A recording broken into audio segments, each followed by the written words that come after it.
Amém. E eu quero falar com vocês hoje, para a gente aprender um pouco mais sobre o tempo. Tempo. Sempre a gente tem algo para aprender sobre o tempo. Interessante que na leitura da palavra inicial, ela falou sobre Romanos 13, né? Eu até anotei ali para não esquecer, Romanos 13. Dentro da passagem de Romanos 13, Paulo vai falar assim, para que a gente possa ter a capacidade de conhecer o tempo. O tempo. A Bíblia fala muito sobre tempo para a gente, nos ensina muito sobre tempo. E nós temos muita dificuldade de administrar tempo, de assimilar o tempo, de compreender o tempo, de compreender as estações, de compreender os até quandos. Talvez na manhã desse dia você já tenha falado um até quando para Deus. Talvez nessa semana você já tenha direcionado para Deus até quando isso. Se a Bíblia coloca isso, né, se os profetas, Abacuque, por exemplo, logo no capítulo inicial, ele diz, até quando? Abacuque é até mais ousado, meio que chama Deus de surdo, que ele diz assim, até quando eu clamarei e o Senhor não vai ouvir? Mas o tempo é interessante porque ele diz para nós que nós não temos controle. E se tem uma coisa que a gente gosta de ter, é controle. Se tem uma coisa que a gente gosta, pelo menos, de estar iludido, é imaginar que a gente controla alguma coisa. E quando a vida vai nos ensinando, e aqui temos muitas pessoas, com certeza, muito mais me ensinar do que eu ensinar. Quando a vida vai nos ensinando que o tempo, ele é senhor de muitas coisas, nós precisamos compreender quem controla esse tempo. Quando alguém fala para você algo sobre aprender com o tempo, dependendo da sua suposta maturidade, você vira e fala assim, mas, ainda que você não verbalize para a pessoa, você diz assim, pensa, mas eu não tenho mais nada para aprender. Alguns ainda pensam assim, quem é essa pessoa aí para me ensinar? Eu já passei tudo isso aí que ele está falando. Tudo isso aí que está pensando em dizer aí, em comentar, e já sei até onde ele vai chegar. Esse é um sentimento tanto quanto de soberba, de altivez, de arrogância. Mas nós temos uma outra atitude também em relação à questão do tempo, que não é a soberba, mas é uma atitude que coloca Deus no lugar que não é dele. O lugar de Deus é o lugar de soberania. Quando você vira e fala assim, mas para que eu vou aprender isso? Já nesse estágio, já nesse momento, já nesse tempo de vida. Perceba que diferente do tempo do sentimento da arrogância, da inveja, da soberba, quando você diz assim, mas eu não tenho mais nada para aprender, quem é essa pessoa para me ensinar? Essa outra atitude também é uma atitude infeliz. Porque é uma atitude onde você se coloca, por exemplo, como Sarai, rindo diante daquilo que Deus havia dito que iria acontecer. E a pergunta na manhã desse dia, uma das perguntas é, o que é impossível para o teu Deus realizar? Quem é o Senhor do tempo, senão Ele? Quem é aquele que determina o início dos dias e o final dos dias, senão Ele? A palavra de Deus que eu quero compartilhar com vocês está no Salmo de número 90. Ao que tudo indica, o salmo mais antigo, né, da Bíblia, o atribuído aí, único atribuído a Moisés. Estamos acostumados com os salmos de Davi, a grande maioria deles. E o Salmo 90, vamos ler alguns versículos, ele nos ensina sobre essa questão do tempo, para a gente compreender que talvez chegue momentos na nossa vida onde a gente se encontra nessa situação e que pela poderosa palavra de Deus você não venha aceitar essa situação, nem a situação da soberba, da arrogância, para virar para os mais novos talvez e falar, olha, você não tem mais nada para me ensinar, e nem para o sentimento de pequenez, de limitação, de falar, mas para que eu vou aprender isso hoje, agora, nessa circunstância? Isso não vai ser mais útil para a minha vida. Se você que está aqui na manhã desse dia, você que está acompanhando em casa, pela internet, você crê que essa palavra é a palavra de Deus e tem poder para modificar a sua vida, se você crê que esse Deus, o Deus que você crê, é um Deus de verdade, poder, e que não se perde nem erra, e você está salvo nele e que continua aqui, você precisa crer que Deus ainda tem coisa para fazer através da sua vida.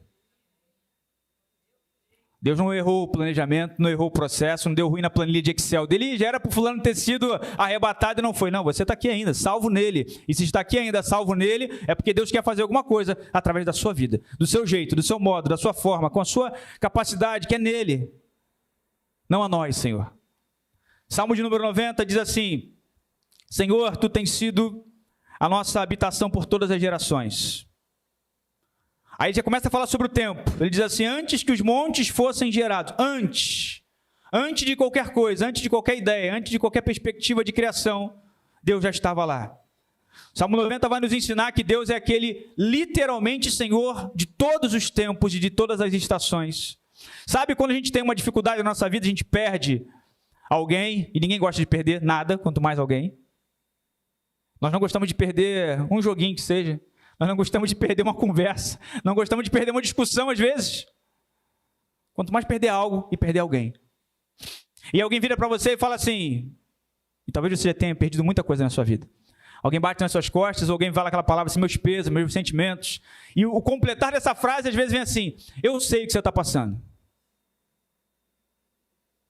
Porque na cabeça da pessoa, ela fala assim, olha, fulano perdeu o pai, eu também perdi o pai, logo vírgula, eu sei o que ela está passando. Mentira. Porque dor não se mensura. Porque a sua perda é a sua perda. A minha perda é a minha perda. O que isso tem a ver com o Salmo 90, com Deus ser conhecedor do tempo? Porque Deus é o único, de fato, que pode virar para você e falar assim, eu sei o que você está passando. Deus é aquele que, sendo o Senhor do tempo, Ele pode, literalmente, conduzir toda a sua vida a um caminho de alegria e felicidade ainda hoje. Que em nome de Jesus saia da sua mente qualquer ideia de que isso aí é lá para a eternidade só. Aqui a vida é cansaço mesmo, enfado, sofrimento, só. Não, no mundo nós temos, e foi citado isso aqui hoje inclusive, no mundo nós temos aflições sim, mas a palavra de Deus tem de bom ânimo. Ele diz, eu venci o mundo. E o versículo nem precisa de complemento, às vezes a gente coloca, né? E vós vencereis, não tem isso no versículo. O versículo acaba Jesus dizendo, eu venci o mundo. E se ele venceu, nós somos mais do que vencedores nele. Continuando a leitura, o texto diz, tu que levas no versículo 3, vamos pular aqui, diz assim, o homem é destruição e dizes, retornai, vós, filho dos homens. Aí o versículo 4 diz assim, porque 1000 anos à tua vista são como o dia de ontem, quando é passado e como uma vigília à noite. Eclesiastes é um texto, a gente está fazendo assim, tá? A leitura e explicação, tá bom para você desse jeito? Tem ninguém perdido não, tá bom? Tá tranquilo? Então tá bom. Benção. Geralmente a gente lê o texto todo para depois falar. Acho que fica mais didático dessa forma. Tá bom? Tranquilo? Eclesiastes é um texto, se não um dos que mais, de forma emblemática, fala sobre tempo. Você certamente, quando se fala sobre tempo, lembra de, olha, você já tenha falado isso talvez e tenha ouvido com certeza. Mas há tempo para todas as coisas. Você está chorando, alguém fala para você assim, mas você precisa entender que existe tempo de choro. Você perde alguma coisa? Existe tempo de perder. Tem até a brincadeira que diz, né? A pessoa fala assim, Deus, o teu filho está pronto, a tua filha está pronta para, né? Já cansei de perder já. O pessoal brinca assim, tem que sair da zona de conforto. A gente fala, mas eu nem encontrei a zona de conforto ainda, está difícil. Mas Eclesiastes capítulo 3 ensina realmente sobre o tempo que há para todas as coisas. E Eclesiastes 12 é um texto que também reflete sobre o tempo. É o famoso lembrar do Senhor, lembra-te do Senhor, nos dias da sua juventude. Para que o texto vai preparar a gente, porque virão dias dos quais você possa dizer, olha, eu não tenho neles mais contentamento. O Salmo 90 apresenta um período de, muito provavelmente, onde Moisés, na travessia do deserto, sendo ajudado por muitos discursos de reclamação, isso acontece com a gente. O deserto faz parte da nossa caminhada. Se eu perguntar para você quantos desertos você já enfrentou na sua vida, muitos desertos. Você pode responder para mim talvez assim, estou enfrentando um deserto agora.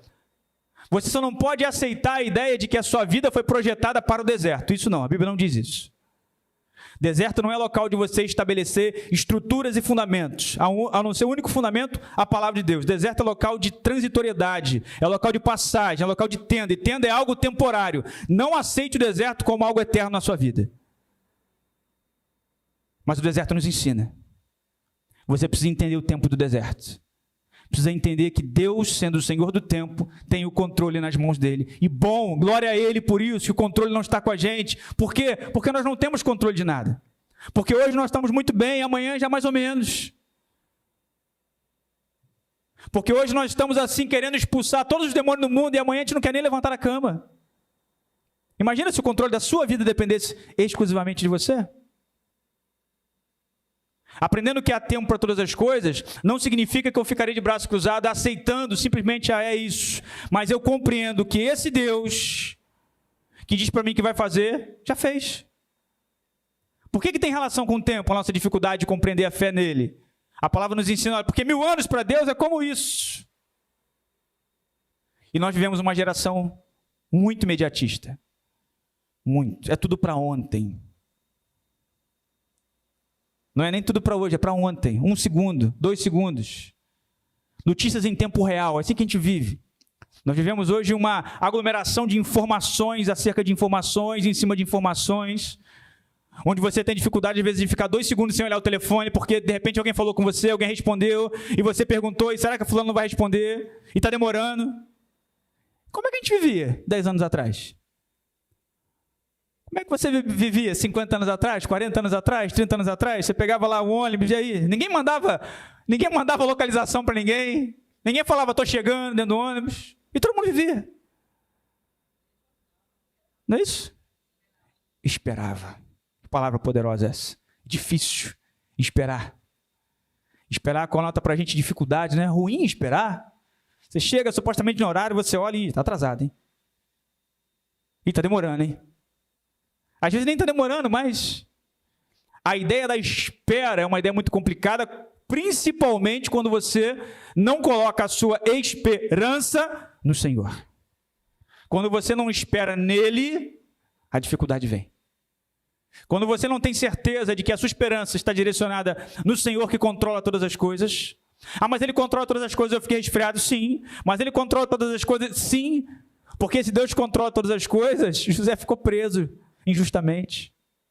Esse Deus que controla todas as coisas enviou o único filho dele para morrer por você e por mim na cruz do Calvário. Porque o controle de Deus não exclui aflição, mas produz em nós compreensão para entender aquilo que ele faz. Porque é para a glória do nome dele sempre. Está demorando? Demorando para quem? Pô, conversei com o fulano ontem, mas do nada para você, para mim, nunca é do nada para Deus.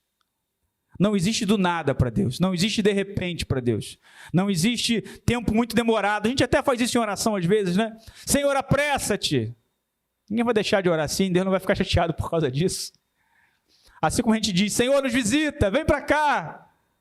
Deus está aqui, está na sua casa, na casa da sua neta, na casa do seu filho. Deus é onipresente. Mas a gente continua pedindo, clamando, buscando, falando, Senhor, se faça presente. O que Deus está nos ensinando na manhã desse dia é que Ele é aquele que controla todas as estações da sua vida. É que Ele tem diante dele o tempo como uma coisa só, passado, presente e futuro. É que aquilo que você está preocupado, se de fato, talvez, quem sabe, de repente vai acontecer. Olha a loucura. Já está gerando preocupação em você hoje, em junho, de algo que talvez, quem sabe, de repente, vai acontecer lá na frente. E quando você se preocupa, a ansiedade, não é isso? Se preocupa lá na frente, você não vive o hoje que Deus tem para você. O hoje de Deus para você, o presente que Ele nos concedeu de estar aqui hoje. A gratidão de falar, olha, que bom que eu consegui levantar, vir para cá e estou adorando esse Deus que tem controlado todos os meus dias. Ainda no processo de dificuldade do deserto. O Salmo 90 continua. Vamos avançar, vamos pular alguns versículos aqui. Vamos lá para os versículos finais, a partir do versículo 12. E a gente faz a leitura agora sim, do 12 até o 17. Diz assim, então, estou no Salmo 90, versículo 12. Então, a conclusão, né? Então, ensina-nos a numerar os nossos dias. Algumas versões vão dizer, ensina-nos a contar os nossos dias, para que possamos aplicar os nossos corações, ou para que possamos alcançar corações sábios. Retorna ao Senhor. Por quanto tempo? E arrepende-te em relação aos teus servos. Satisfaz-nos, Senhor, cedo com a tua misericórdia, para que possamos então nos alegrar e sermos felizes todos os nossos dias. Faz-nos felizes de acordo com os dias em que tu nos afligiste e anos em que vimos o mal. Que a tua obra apareça em teus servos e a tua glória aos teus filhos. E seja sobre nós a beleza do Senhor nosso Deus, e estabelece sobre nós a obra das nossas mãos. Sim, estabelece a obra das nossas mãos. Quando o salmista, né? Não deixa de ser salmista, ele escreve um salmo, mas no caso Moisés, conhecido como profeta no final lá do Deuteronômio 34, grande homem de Deus do Pentateuco ali, ele vira para Deus em oração, porque é uma oração que diz assim, nos ensina a contar os nossos dias. Obviamente que Moisés não está fazendo uma oração para ser bom em matemática. Moisés não está pedindo para Deus para que ele aprenda a contar, ele não está falando disso. Mas você já parou para pensar que tudo aquilo que pode ser contado, significa que pode ser medido, significa que pode ser mensurado, significa que é algo limitado. Algo que não pode ser contado é algo ilimitado. Se eu posso contar, eu estou determinando um limite. Moisés está dizendo para Deus, nos ensina a compreender a nossa limitação. Nos ensina, porque antes ele vai até falar sobre os 70 anos. Olha, porque a partir disso é cansaço, é enfado. Ele cita isso no Salmo. Aos homens está ordenado, determinado essa idade X específica. Ele traz uma média ali, é uma literatura poética. Moisés não está dizendo que ninguém pode viver mais de 70 anos. Não é isso, pelo amor de Deus. Mas ele diz, Senhor, nos ensina a compreender que nós, diante de Ti, somos nada. Nos ensina a compreender que os nossos dias estão nas Tuas mãos. Nos ensina a compreender que o controle é Seu. Nos ensina a compreender que nós somos completamente limitados. E quem está falando isso é Moisés, irmãos. Moisés, aquele que viu a Deus, com muitas aspas, aquele que contemplou a glória de Deus, aquele que foi o libertador do povo de Israel, aquele que, utilizado por Deus, abriu o mar vermelho, andou, passou a seco no mar vermelho. Moisés que, impulsionado pelo Espírito de Deus, fez maravilhas, que o Deuteronômio, como eu citei, os últimos versículos do Deuteronômio, dizem, olha, não existiu profeta como Moisés. Esse Moisés, íntimo de Deus, que se relacionava com Deus de forma profunda. Esse Moisés pede, Senhor, nos ensina a contar os nossos dias. Nos ensina a aprender que existem dias que são mais ou menos. Nos ensina a compreender que existem dias que são ruins, sim, porque quem não perde é Ele, irmãos. Quem não desiste é Ele. O soberano é Ele, eu não. A gente desiste. A gente quer parar, a gente quer olhar para trás, a gente fica chato. A gente fica complicado. Sabe aquele crente que você acha que é bem difícil? Você também é difícil para alguém, fica tranquilo. Você também é bem complicado para um monte de gente. Mas Deus nos ama assim mesmo. E que a nossa oração seja, Senhor, nos ensina a compreender esse tempo. Não compreender o tempo no sentido do controle, de saber quando tal coisa vai acontecer. Os até quando pertencem a Deus. Os até quando estão no controle dEle. Aí a dificuldade nossa com a paciência, com a espera, com a esperança. Mas o texto diz, olha, nos ensina a contar, porque somente aí eu consigo alcançar coração sábio. Tiago vai dizer que todos quanto pedirem sabedoria a Deus, Deus vai conceder, porque Ele não faz acepção de pessoas. Peça, Tiago vai dizer, porém, com fé. Peça, porém, sem duvidar. Está difícil para compreender o que está acontecendo no tempo da sua vida hoje? Está difícil para compreender por que o tempo da sua vida é esse e o do vizinho é outro? Por que depois de tanta coisa que você talvez já ache que tenha feito, as coisas continuam acontecendo de forma X, Y ou Z? Peça coração sábio a Deus. A palavra nos ensina, Senhor, eu preciso compreender os meus dias. Eu preciso compreender a minha limitação. E Ele diz, retorna, ou alguns textos vão dizer, se volta para nós, ó Senhor. Interessante vir de Moisés isso.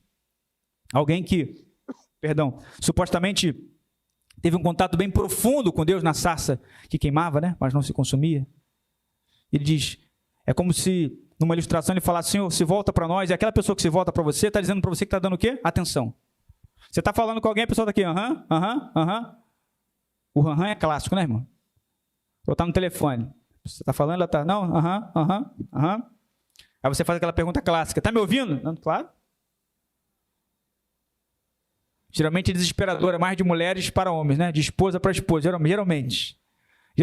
Você está ali em outro planeta, ela vira, tá, aí é pior do que a pergunta do que está me ouvindo é a outra que vem depois. O que eu falei então? Essa é desesperadora. Porque se você não estava ouvindo, então, estava ouvindo aí, mas não, repete só o final. Fala só o final que eu vou lembrar aí. Mas quando ele diz, volta-te, é literalmente isso. Olha, me dá atenção aqui.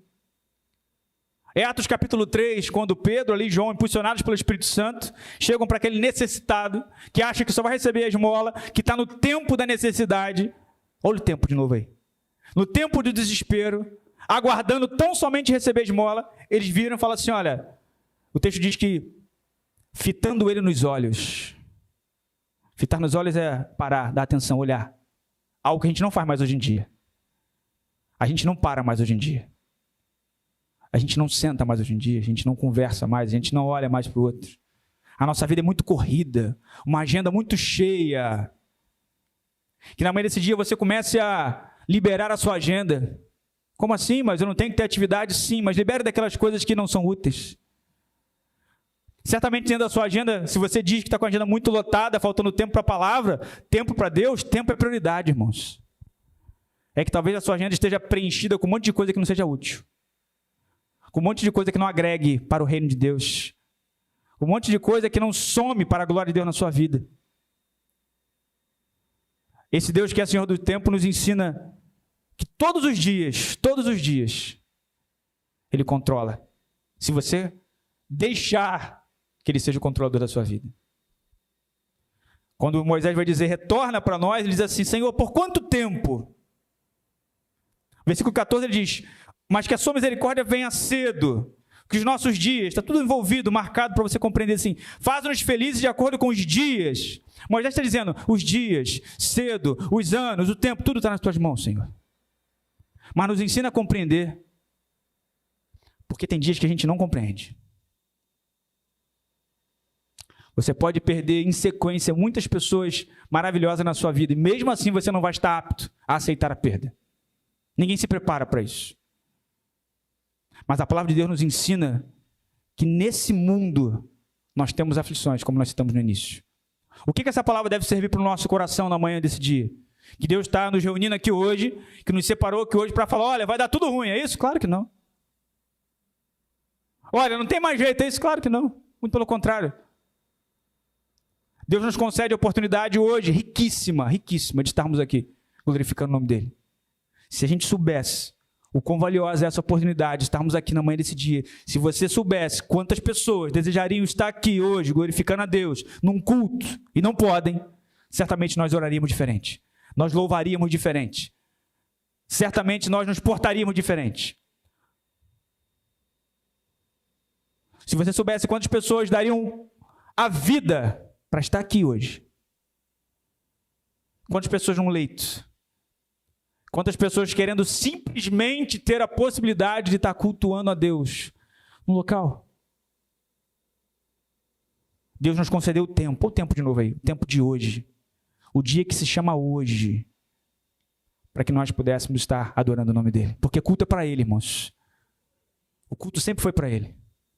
Se a gente sai até melhor do culto, que bom, bom para nós, mas o culto não existe para você ficar felizinho, sabe? Desculpe talvez decepcionar você já nesse momento da sua existência. Mas futebol você assiste e fica chateado, não fica? Filme você assiste, sai frustrado, não sai, pô, paguei caro outro filme. Mas culto você não assiste, culto você faz. E você faz para Ele. É para a glória do nome dEle. Se você não entendeu isso ainda, que na manhã desse dia você possa compreender que culto é para a glória do nome dEle. Ele que é Senhor do tempo. E sendo o Senhor do tempo, o que nós temos que fazer? Glorificar, adorar o nome dEle. Reconhecer que, ainda que 1000 anos sejam muito tempo, e é muito tempo, imagina alguém chegar aqui e falar para você assim, olha, Deus tem uma bênção para você, mas vai demorar 40 anos. Você, pô, peraí, 40 anos? Tem como dar uma diminuída? Parcelar de repente? Fazer, não sei, em 40 vezes de... Mas Deus é o Senhor do tempo. Eu estou repetindo isso porque a repetição é um dos melhores métodos de aprendizagem. Você precisa crer na manhã desse dia que a palavra poderosa de Deus nos ensina. Que ainda que você pergunte, quanto tempo? Deus não se atrasa. Deus não se esquece. Deus não se perde. Deus não erra. Deus não falha. Você precisa crer que essa palavra poderosa continua valendo para hoje. E se Deus te trouxe aqui na manhã desse dia, se você nem queria vir e veio, se não estava no seu planejamento estar aqui, mas você chegou, tenha certeza disso, que Deus tem algo para lhe entregar, dizendo, olha, eu continuo o Senhor do tempo da sua vida. Se eu era Senhor do tempo lá atrás, se você com 15 anos eu já era Senhor da sua vida, com 10 anos, no ventre da sua mãe, e você pode pensar, mas eu não era crente ainda. Deus não está falando sobre isso, Deus não está falando da sua resposta, Ele está falando do controle dele. O controle dele nunca dependeu da sua resposta. Deus não depende da sua resposta para controlar a sua vida, não. Para ser soberano. A sua resposta tem relação com você participar disso. Participar dessas bênçãos que Ele tem sobre a sua vida. Mas Ele é soberano e ponto final. E não existe soberania pela metade. Não existe soberania parcial. Não existe ser 10% soberano. Ou Ele é soberano e controla a sua vida, o seu tempo, a sua família. As orações que você faz de madrugada. Os seus filhos e netos e a sua família que você entrega a Deus em oração. Ou você confia que basta uma palavra para esse Deus que tem diante dele o tempo como nada, ou a gente fecha as portas e não precisa mais vir cultuar. Ou você confia que Deus continua o mesmo ontem, hoje e eternamente, sendo o príncipe da paz, maravilhoso conselheiro, Deus forte, Pai da eternidade, o alfa e o ômega, o princípio e o fim, ou a gente fica em casa. Faz-nos felizes, ele diz no versículo 15, mas ele diz assim, de acordo com os dias em que tu nos afligiste e os anos em que vimos o mal. Existem dias ruins, existem dias maus, existem dias de aflição, mas os dias bons nele devem servir para combustível para a gente compreender esses dias mais ou menos que a gente enfrenta. Quando o dia ficar difícil para você, bem complicado, persista, avance, continue, persevere, não na força do seu braço, mas na força desse Deus que diz para nós que a alegria dele é a nossa força, é a sua força. E finalizando, eu nem sei se eu estou com muito tempo, com pouco tempo, mas finalizando. O texto diz que a tua obra apareça aos teus servos e a tua glória aos seus filhos. O nosso problema, às vezes, não é que Deus não fala. Não é que Deus deixou de falar, né? Tem relação com parar para ouvir, não é isso? Tem relação com ficar no local e estar sensível à voz de Deus. A nossa dificuldade não é que, está demorando muito. Talvez a nossa dificuldade seja querer realmente que alguma coisa aconteça para o nosso deleite, nosso prazer. Aí a gente está batendo de frente com Deus. E coisa não é muito boa, coisa boa bater de frente com Deus. Pedis e não recebeis, Tiago vai dizer, porque pedis mal. E às vezes você escuta uma historinha do tipo assim, você está pedindo um Fusca, era para pedir um BMW, está pedindo mal. Tiago não está falando disso. O contexto do pedido ruim ou do mal pedido em Tiago é um pedido para o seu próprio prazer, para o seu próprio deleite, para você e não para Deus. E Deus não divide a honra, a glória dele com ninguém. Quando o texto nos ensina sobre o tempo e compreendendo a capacidade de saber que Deus é o Senhor do tempo, Moisés no final vai dizer, olha, que a tua obra apareça aos teus servos, que a tua glória, a glória é tua, a obra é sua. Irmãos, isso é obra de Deus, por que não vai dar certo? Deus não é Deus de obras pela metade, irmãos. Deus não é Deus de obra mais ou menos. Deus não é aquele que faz só aquele reparo de qualquer jeito. Deus não é Deus de gambiarra. Não, irmão. Deus é aquele que cura de forma completa e perfeita. Mas talvez a nossa caminhada seja uma caminhada que a gente está, por um lado, pedindo algo para Deus, dizendo que é para a glória dele, mas na prática, no fundo, na essência, a gente quer que o nosso nome apareça. Quando eu compreendo os dias maus, os dias ruins, eu passo por eles, e quando eu passo eu vejo que eu só passei porque ele sempre esteve comigo, eu preciso ser grato a esse Deus.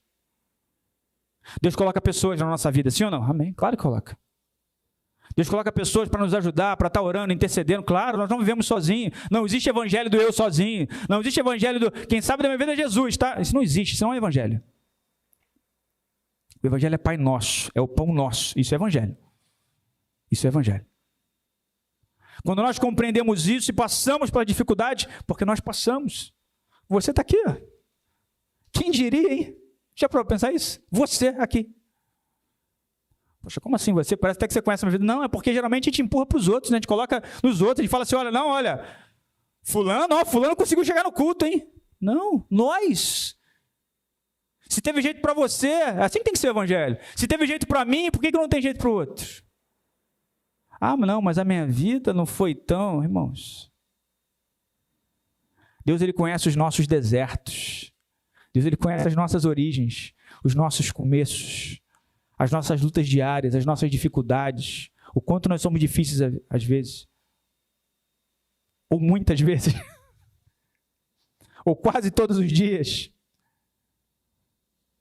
Mas Deus nos ensina, olha, se o objetivo final da sua vida, de fato, for compreender que eu, como Senhor do tempo, tenho coisas a realizar na sua vida, para que a glória seja minha, amém, vou fazer. A questão não está em como se morre, irmãos. O problema nunca foi esse. O propósito nunca foi esse. O sentido está em como se vive. As pessoas ficam muito presas, fulano morreu, foi do nada, foi desse jeito, foi dessa forma, tadinho, isso, aquilo. A questão é, como fulano viveu? A questão não é o final, porque os fins no evangelho jamais justificam os meios. A questão é o propósito, é a caminhada. Enquanto você se preocupa lá com o final, você está deixando de ver a caminhada em Deus, esse Deus que controla todas as coisas.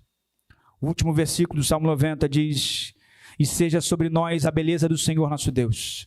Moisés é aquele que, quando desce do monte, depois de um bom tempo em comunhão com Deus, o texto nos ensina no Pentateuco que as pessoas olhavam para ele e viam algo diferente no semblante dele. O interessante é que a glória de Deus resplandecida no rosto, no semblante, na face de Moisés, foi percebida pelos outros.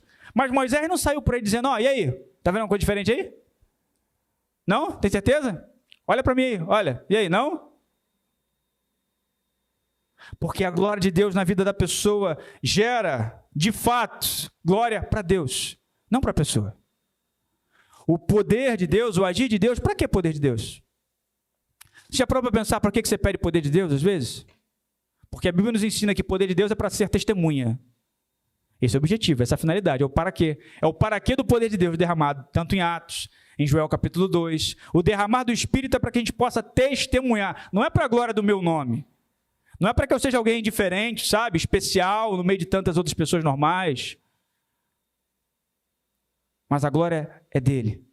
Moisés vai concluir dizendo: olha, e seja sobre nós a beleza do Senhor nosso Deus. Isaías 53, um texto clássico sobre o profeta messiânico, nos ensina que quando a gente olhava para Jesus, e olhando nós para ele, nenhuma beleza víamos, porque ele era sem parecer nem formosura. O Messias, aquele que nos salvou, aquele que morreu na cruz do Calvário por minha culpa e sua culpa, por nossa culpa. Quando as pessoas olhavam para ele, não vinha algo no exterior que o diferenciava. Quando foram prender Jesus, precisou de um código, irmãos. Aquele que eu beijar, tá? Porque nada em Jesus no exterior o identificava como sendo o cara, o tal. Porque Deus não vê como vê o homem. A glória precisa ser dele, irmãos. Tenha você 20, 30, 40, 50, 60, 80 anos de idade. Que sejam 80 anos de idade para a glória do nome dele. Senhor, que o resultado seja com que as pessoas passem por mim e falem assim: olha, eu vejo a glória de Deus em você. Tem pessoas que conversam com você, que depois de conversar, ou que vão na sua casa e falam assim: pai, mas eu sinto uma paz aqui, sim ou não? Que bom. Pô, mas não sei, mas eu vim aqui... Porque elas não sabem, às vezes, traduzir em palavras, elas não são crentes em Jesus, elas não confiam ainda na Bíblia que você crê, no Deus da Bíblia que você crê, mas de alguma forma, do jeito delas, elas estão dizendo assim: olha, há alguma coisa em você que transmite paz. E é a beleza da glória do Senhor nosso Deus. E que a obra de Deus seja estabelecida através das nossas mãos, sim, mas que seja a obra de Deus. Nós somos mais do que maduros o suficiente para compreendermos que o reino, irmãos, o reino de alguém está sempre crescendo. A nossa tarefa é compreender se aquilo que estamos executando está sendo para crescimento do reino de Deus ou não. Porque tem muitos locais com cara de igreja, nome de igreja, cheiro de igreja, jeito de igreja, mas o dono da igreja está fora. Quando a gente compreende que ele é Senhor do tempo, ele não é só Senhor do clima, das estações, do tempo lá fora. Ele é Senhor do tempo aqui dentro. Do tempo que lá fora às vezes está muito bom, muito lindo, muito maravilhoso, mas aí dentro não está. Porque quem só olha como nós olhamos, não dá para identificar. Vou precisar de algum indício. Chorou, está com a carinha mais ou menos, a voz está embargada, logo, vírgula. Deus não precisa de nada disso. Deus contempla você no íntimo, como foi citado aqui também hoje. Até em oração, a palavra dele é a única que tem capacidade de dividir alma e espírito, juntas e medulas. Ela vai no íntimo do coração e revela quem você é de verdade para você. Que essa poderosa palavra, que só é poderosa porque é a palavra de Deus, que só é eficaz porque revela um Deus que é eficaz, gere em você de fato cura na manhã desse dia. E certeza de que Ele continua o mesmo, ontem, hoje e eternamente. Que não existe acaso, que não existe coincidência, que não existe, de repente ou do nada, que Deus agendou o dia de hoje. Deus planejou no céu, a gente precisa crer por fé nisso. Desde quem está auxiliando, seja na câmara, na técnica, tudo isso. O grupo reunido hoje para estar aqui, para ouvir isso. Por quê? Porque o Tiago? Não, porque Deus é o Senhor do nosso tempo. E agendando isso, Ele quis, porque Ele é bom o tempo todo. É por isso que quem está com a mão no microfone é o que menos importa para a sua vida. É por isso que Deus, como soberano, o que Ele pede de nós? O que tão complicado Deus pede para você? Foi citado aqui hoje também. Foi citado aqui hoje, não é isso? Sobre amar. Como é que eu identifico alguém que tem o poder de Deus? Como é que eu identifico alguém que está ali com Deus? O amor. Como você vai amar e diz que ama a Deus que você não vê, se você não ama o próximo que você está vendo? Que esse Senhor do tempo derrame sobre nós essa poderosa palavra, e que essa poderosa palavra, você derrame sobre a vida dos outros, para a glória do nome dele. Que Deus nos abençoe em nome de Jesus. Amém.